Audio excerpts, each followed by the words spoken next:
She's like, We're nah. live. We're going live. Oh, we are live, everyone. We're live. Give it about 30 seconds so I can confirm that. Okay. I think we're good. Yeah. Well, good deal. Well, good afternoon, everyone. Good afternoon. Welcome to Home Ownership Changed My Life. My name is Letitia Grant. I am the chair of House in the Car, which is one of the NAREB 8 initiatives, the NAREB, and we are so excited. I'd like to introduce everyone to my fabulous co-host, Miss LaTanya Donaldson. LaTanya. Hello, Letitia. Thank you so much for having me. I mean, I think we're becoming quite the team, but I'm LaTanya Donaldson, Director of Multicultural Lending for Prime Lending, and we are so glad to be here and share this moment with you. Thank you, Letitia. Thank you so very much. Thank you. And of course, thank you for joining us so often. I'm like, I think that we're going to make you our permanent co-host. Hey, we'll take it. We'll take it. Right. We love it. Right. And today we are joined with Miss Christina Murray from Cincinnati. Christina, will you introduce yourself to our audience? Yes. Hi, I'm Christina Murray. Thank you so much for you guys having me on your platform to speak with you. I live in Cincinnati and I'm a recent new homeowner. Excited. I know. So Christina, tell us, how old are you? I'm 28. Yes, I'll be 29 in 2 weeks. Yes. 29. I know, impressive. So when we get individuals that are in their 20s on Home Ownership Changed My Life, no one has to check their millennial rubric. They know that if you're in your 20s, you are a millennial. When they start saying, oh, I'm 30-ish, everyone's pulling out their information, trying to check to verify that that person is a millennial. So we know for sure that you are a millennial. And who is your realtist, Christina? So Anne Marie Alexander, she is wonderful. She helped me through the whole process here in Cincinnati. So she's been great, even after I closed. Yeah. Her. So shout out to Anne Marie, and clearly you guys have maintained communication because you're here with us today. Right. Yes. Realtors for life. Exactly. Absolutely. So, Christina, tell us a little bit about your home ownership journey, and then I'll pass it over to my co-host.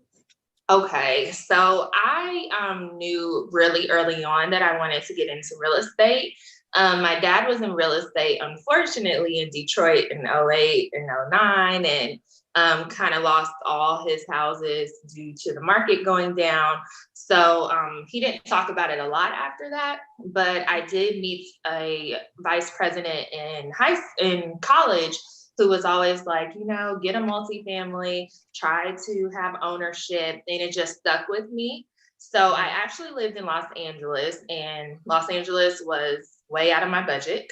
So I was open to moving new places, and I just needed a new experience in general. So I moved to Cincinnati in September and was just looking for houses. I reached out to a friend, and we found Anne Marie through that, which she has been wonderful. And, with it being a new process and not really knowing, like, what does this mean? What happens? And so at that time, houses were really going off the market like the same day, like they were under contract. And I just we found it on, it was sold by owner, and he didn't really do everything correctly to where he didn't put it on every platform. So we just happened to see it on Zillow, and that's where I found the house. And it's a duplex, so it was great. Wow, that's awesome. See, I like it. Not only buying a house, but using it as an investment tool. Huge. Yes. And I know, LaTanya, we've kind of had this conversation before about that investment component, right, and how purchasing a home and an investment at the same time kind of helps you fulfill two goals within one purchase. Absolutely. So what are some of the steps, Christina, that you took to prepare for home ownership? So first I prepared by doing my credit. I had average credit, but I just had no credit. So when I went to college was the time that they weren't giving college students credit cards anymore. Like I just missed the cutoff. And so my parents don't. Right. That was a good thing. That was a blessing. And that's funny, true. And my parents, they didn't have the best of credit, so I wasn't an authorized user or anything. And I just had no income at like years ago, to where I just wanted to get it better. So I applied for credit cards and started using them under the 30% and did all my research as far as trying to get the best credit so I can get the best interest rate. So I started there, and then I started by saving. I picked up a second job. I'm a mental health therapist. So I was working doing psychotherapy during the day. And then I would work at a psychiatric hospital at night, in the evening sometimes, just to kind of get my capital up and get money and prepared to be comfortable to make the decision to buy a house. Right. That's awesome. I mean, I love the determination. And you kind of talked about, you probably already kind of answered my next question. I was going to ask you, what barriers did you face? You mentioned credit. That's a huge piece, which, Letitia, you can chime in. A lot of people, obviously, millennials have that. That's a barrier when you're thinking about purchasing a home, because there hasn't been a lot of education around that. And then you also mentioned capital. Is there anything else, or, just kind of walk us through, how long did it take you? So those barriers. I think I started all that maybe a year and a half before I started looking. And me and one of my close friends, we were kind of on the same page of, okay, our goal is to do this. I'm trying to think of any other barriers. At first it was money, but that's where I kind of picked up the part-time job. Credit was a barrier, but through that year, I was able to, check the Credit Karma and see it going up and seeing how I can lower my debt ratio. And that was a thing also. I was worried about my debt to income ratio, because I do have a lot of student loans. I was making a car payment at the time. I had all these things where I'm like, okay, how can I get this lower? Right. Excuse me. So that was a barrier as well. And just not knowing the process and kind of being scared, but really wanting to do it. And honestly, for me, another barrier was like, oh, are you sure you want to buy a house? Like having outside influence. Like, are you sure you want to do that? You're going to have to take care of all this stuff. Oh, you're doing an investment too. And you're going to be a landlord, and just all those naysayers of probably just scared and unknown territory for them. Right. But it was just a lot of like, oh, and I had second guess sometimes, but then once my goal is set, I'm like, no, I'm going to do it. Like, just push through. Yeah.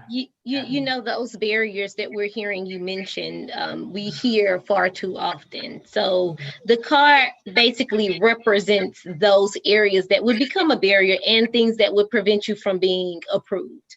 The car, of course, is a vehicle. So the car loan, then the student loans is another one. And the student loans has become really big for our millennial population, because we're taught, to get a better job, to earn more money, you must go to school, but to go to school, you must oftentimes pay for it unless you have a full scholarship. And so then that also becomes a barrier. And we're hearing that far too often. But one of the things that I'm extremely excited to hear that you say is you started to plan a year and a half prior to the time that you decided to make the purchase. With planning, we can pretty much overcome just about anything. It's proper planning. Right. If our lease is up in July and we have credit challenges, which I did hear you mention credit, but truthfully, credit wasn't one of the deterrents, nor was it a true barrier for you. You just wanted to see a higher credit score, which, as Ms. Donaldson can tell you, gives you a better product. Absolutely. Absolutely. Better, and it's just setting yourself up for the best. There you go. You're setting yourself up for the best options. Exactly. So I'm so excited to hear that you planned a year and a half. We're in this society where they keep calling it the microwave society. We want everything right now. As soon as we think about it, we want it. But there are some things that's worth planning and worth waiting for. Letitia, one of the things that Christina mentioned that I think is huge, and to be honest, you're probably one of the first home buyers I've heard, that I've heard to mention this. You talked about a partnership. So it sounds like you had a person where you guys had very similar goals, and you had someone to, you always go further with, with someone else. And I think that's Yeah. really, I mean, it's just like when we diet, right? I'm going to do better if I engage Letitia. We have a group about, staying physical. Well, see, if I'm seeing someone do that, that's going to encourage me. So I think that's phenomenal. Yeah. That psychological motivation, and you're in mental health, so you can give us all of that, that encouragement is, and we have heard from other people that have stated, I think we had one interview where she said she was the first generation to purchase a home. So I can only imagine the naysayers that were behind her. That can be a really challenging process for someone that's just hearing the negativity behind home ownership and not willing to listen to the positive. So, and I was a part of a small focus group, and in that small focus group, one of the barriers that we were attacking was so many people were saying, oh, well, I can find better ways to invest my money in lieu of home ownership. So I'm just not going to buy a house. I'm going to invest in a stock. I'm going to do this. I'm going to do that. So we're having to debunk so many myths around home ownership. I mean, because it's the start of your legacy. Yeah. And, when I think about why, what is my why? Why do I get up and do what I do every day? It's about my legacy. It always goes back to that. Yeah. So Christina, this is Home Ownership Changed My Life. So tell us, how did home ownership change your life? It's changed it in so many great ways. So having the steady income, like I said, I have a duplex. So having the rent from my tenants go towards my mortgage has been tremendous help. I basically pay $100 for my mortgage. So it's kind of I almost hit the end button. I was just about to hit. So you mean to tell me you're saving more money by owning? Yeah. Imagine that. Now that's for the naysayers. If I wasn't on Facebook Live, I'd say something else. Yes, so it's like $92.33 that I pay. And so that has been great, especially with my jobs have been up and down here, but having taken away, when you think about it, like your biggest bill is your home. Like that is just what you're spending most of your money on. And the fact that I'm able to kind of remove that barrier and lower it has been amazing. Just honestly doing my taxes this year was a whole different thing, and just better with all the write-offs and help. And it's fun just coming and pulling up. Like, it's kind of weird that I own this. Like, oh, this is mine. This is something that I purchased that, no one can take away from me. And it's just been so good. At first, I feel like I was scared to tell people, or nervous, like, oh, I own a home, like not wanting to put it out there. But now that I do more, I love talking about real estate. So even I have friends like, no, you can do it. It's not that bad, because they just think of this astronomical down payment and all this money they might need. And I'm like, no, it's not. Like, trust me, just go through the steps. And so I actually have like 3 friends now who are looking into home ownership and just buying, whether it's the investment route or just a single family. But it's been great. It's been phenomenal. And, I know a couple of good loan officers, so and a couple of good realtors that you already know. What advice would you give to another millennial considering a multi-unit outside of that $97.33? That's I thought my mortgage was cheap, but nothing. I don't think anything beats $97.33. Right. I would say don't give up. I am a millennial 20-year-old who likes to travel, likes to party, just your typical things, and realizing that I can hold on to that, but still have goals, like, and not giving up or letting anybody say that you can't do this or that it's too much, because I've figured out that everything can be figured out. Like, I found a plumber at the hardware store who has helped me in so much stuff, where, for example, a company gave me a $800 quote and he charged me $70, like, and fixed the thing. Wow. So yeah, it's been great. And just don't give up. Having people in your corner. Me and my friend actually bought our house within a month of each other. The one I was saying, we talked about it for years. Having support would be great. If you need support, you can hit me up, but just anything, just those things, because it is that 20 something that we don't have our head on our shoulders or aren't capable or maybe just scared. And it's easier than you think. And there's support out there, because my realtor, like I said, Emery, was great. Yeah. I mean, this is just so impressive. Not only are you a homeowner, but you have found another stream of income with investing. So one of the questions I had for you, now that you see how easy it is, how interested are you in continuing down that investment path? Is that something you considered? That's my like fun time. Like, I just honestly, this morning I was looking at houses. I just look at houses and like, okay, when am I going to get my next one? I'm trying to save, because I do want to continue buying and continue to have those passive streams of income. I'm really big into wealth, especially in the Black communities, and building wealth, and having those multiple streams of income, looking into other things as well. So I'm a huge, like, I'm going to get another one hopefully soon, but I'm going to keep buying and buying for sure. Yeah. That's phenomenal. That is phenomenal. I think that's exciting. The process is exciting. You know, you definitely developed a liking for it to still, you know, be looking at homes. And when I bought my second home, it was, you know, it was due to a need. I needed something larger. You know, my kids and I wanted to buy another property, and it was just for a need.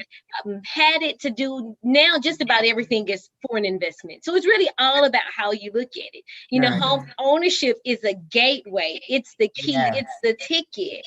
And I don't know. I can't imagine doing anything other. Right. Absolutely. So what I want to do now, I found this out the other day. LaTanya didn't share this with me privately. She mentioned it publicly. So I want her to tell everybody again about pulling these bank statements.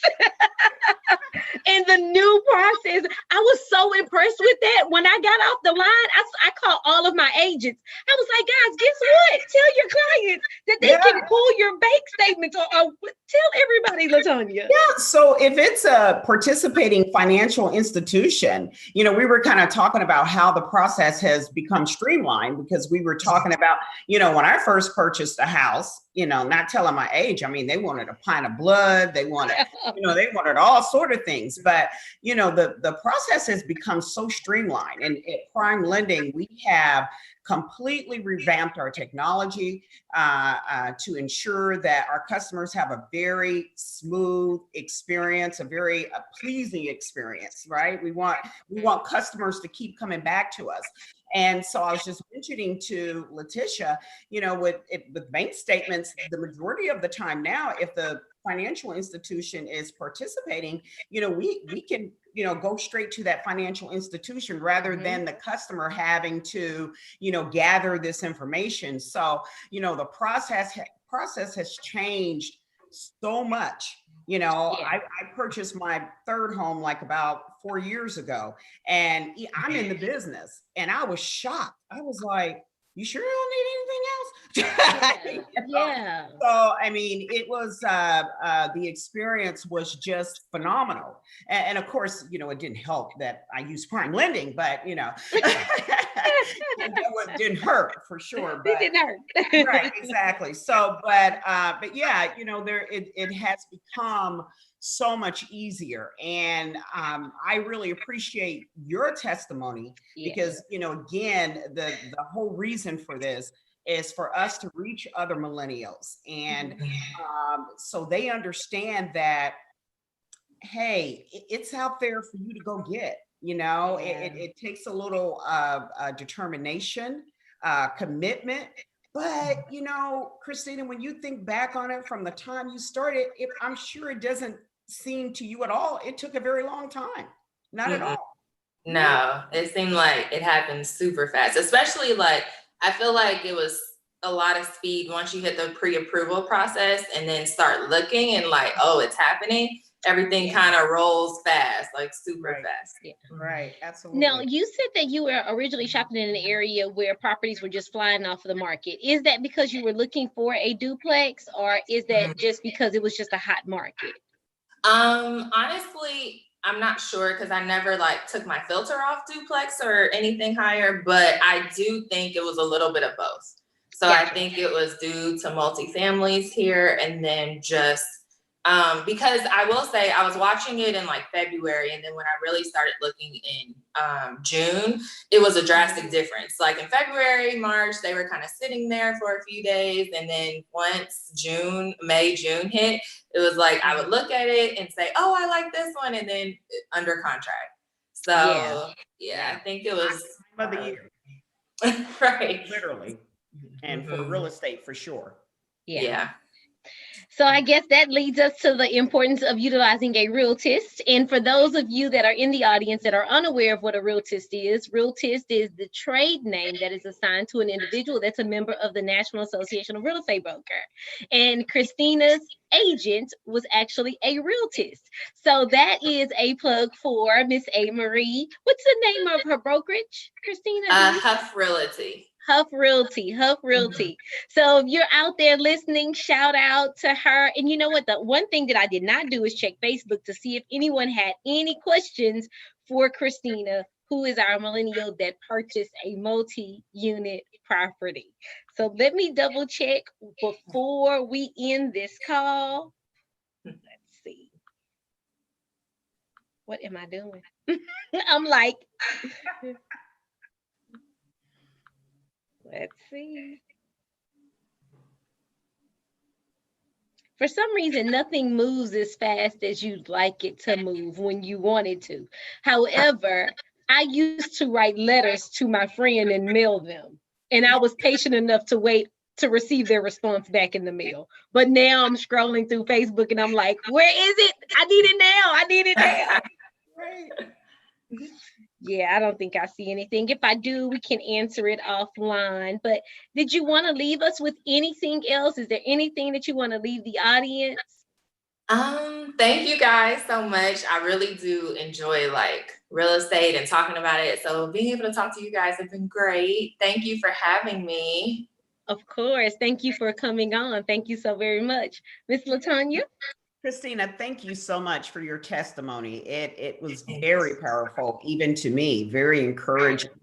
And happy birthday. Happy early birthday. We appreciate Thank you. And we appreciate everyone that's listening in. If you would like more information about purchasing a home, you can go out to my page, Multicultural Lending with Prime Lending. Also, you can email me, mcl@primelending.com. We will be more than happy to answer any questions you have and you on that path to home ownership. And Letitia, as always, I appreciate you. I appreciate your enthusiasm you bring to this business and in your role. And the partnership is greatly appreciated. My dear co-host. I know, I agree. I get so excited. I'm like, oh my goodness, we're gonna be on again. Just sharing the information to everyone else. I believe in home ownership. It is not something that I just say. I really truly believe in home ownership. So I just get so excited to be able to share the virtual stage, with our millennials, and of course, definitely my co-host LaTanya. So I thank you guys so very much for being here. To our Facebook audience, our audience out there, my name is Letitia Grant. I am the chair of House in the Car for National Association of Real Estate Brokers, and House in the Car is a campaign under the NARAB 8 initiatives launched by our president, Mr. Donnell Williams. In the event you'd like to get in contact with us at House in the Car, my email address is Letitia, and that's LATISHA .grant, and I always have to spell Grant because I'm so Southern. It's GRANT at nareb.com. So I'd like to thank everybody once again for joining us and look forward to our Realtist Nation TV Tuesday that's scheduled to launch on June 2nd. Look forward to seeing you there, and thank you guys so very much. Talk Thank to you you. soon. Thank you. Bye. I just never understood how I feel like we need to hang on for a little longer. Right. you